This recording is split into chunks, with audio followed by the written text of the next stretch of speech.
이번에는 직영건축으로 하는 4가지 방법 중 4번째, 현장 소장을 고용한 후 협회 매니저의 매니징을 받으며 직영을 하는 방법에 대해서 말씀드리도록 하겠습니다.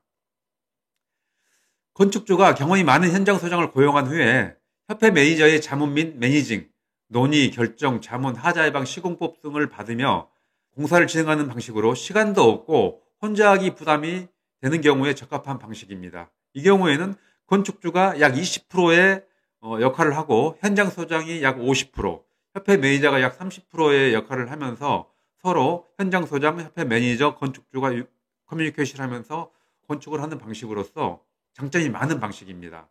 현장 소장은 저희 협회에서 엄선해서 선발한 프리랜서 건축 전문가일 수도 있고 아니면 건축주가 잘 아는 전문가를 고용해서 하는 방법일 수도 있습니다. 그리고 협회 매니저는 건축주와 수시로 연락을 주고받거나 현장을 방문해서 공사에 차질이 없고 화재가 없도록 전반적으로 관리하는 역할을 하게 됩니다. 이 방법은 건축주가 건축에 대한 지식이 많이 부족한 경우에 건축이 가능한 방식으로 건축주의 역할이 20% 내외로 건축주가 건축에 대한 지식이 조금 없더라도 가능한 가장 인기 있는 건축 방식입니다. 저희가 지금도 이런 방식으로 지금 하고 있는 곳이 몇 군데가 있습니다. 가장 인기가 많고 가장 만족도가 높습니다. 이 부분은 적극 추천드립니다. 자, 이런 분들께 현장 소장을 고용한 후에 협회 매니저의 매니징을 받으며 직영으로 하는 방법을 추천드립니다.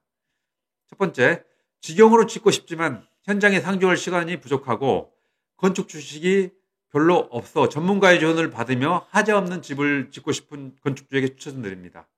두 번째, 건축주 적성검사에서 부적합 등급이 나온 건축주에게 추천드립니다. 건축주 적성검사는 대한건축주협회 홈페이지에서 가서 보시면은 건축주 적성검사 항목이 있습니다. 이곳에서 적성검사를 하시면은 적합인지 부적합인지 조건 부적합인지 등급이 나올 것입니다.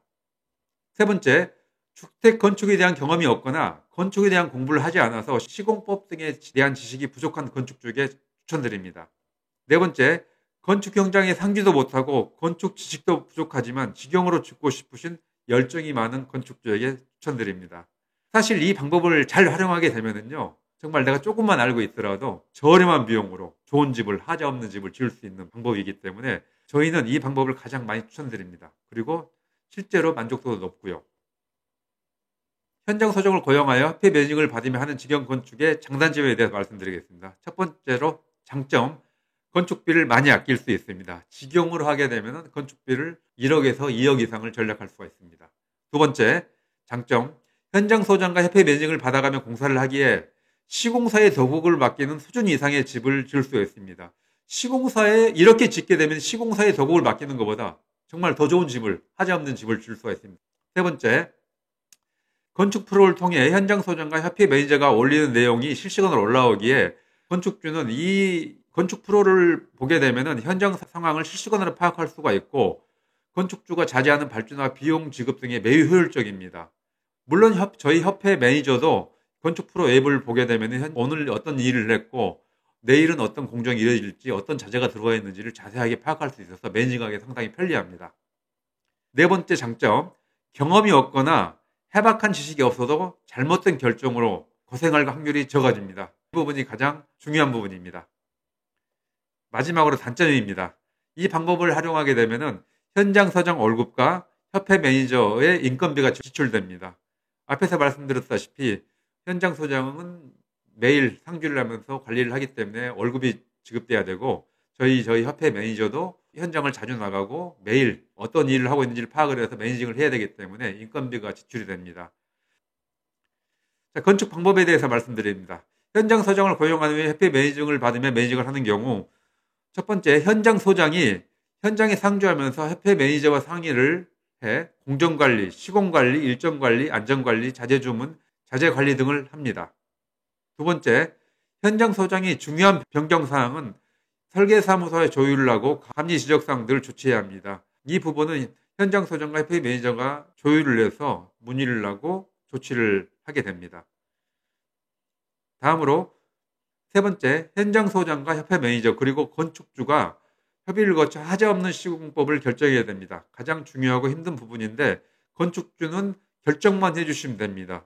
협회 매니저와 현장 소장이 주로 논의를 하게 될 것입니다. 네 번째, 현장 소장이 민원 해결, 준공 서류 준비, 공정 간 연결 작업, 현장 정리 등도 해야 합니다. 협회 매니저는 건축주나 현장 소장이 놓치는 부분이 없나 확인하고 더블 체크하는 역할을 하게 됩니다. 이 경우에 업무 분장을 보게 되면 건축주, 시공업체, 현장 소장, 협회 매니저가 유기적으로 커뮤니케이션을 해가면서 작업을 하기 때문에 약간 복잡해 보이지만 가장 완벽하게 집을 지을 수 있는 방법입니다. 다음으로 작업 지시 흐름도입니다. 건축주가 협회 매니저와 소통을 해서 진행을 하고 협회 매니저는 현장 소장과 소통을 해서 진행을 합니다.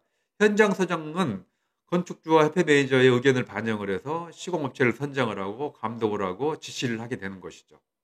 아래 건축 비용과 직영으로 절감되는 비용은 위에서 말씀드렸던 부분이니까 참고하시기 바랍니다. 이거는 저희가 실제로 많은 데이터를 통해서 저희가 컨설팅을 하고 매니징을 하면서 지었던 실제 건축 현장에 나와 있는 금액을 기준으로 말씀드리기 때문에 어느 정도 맞다고 생각하셔도 될 겁니다.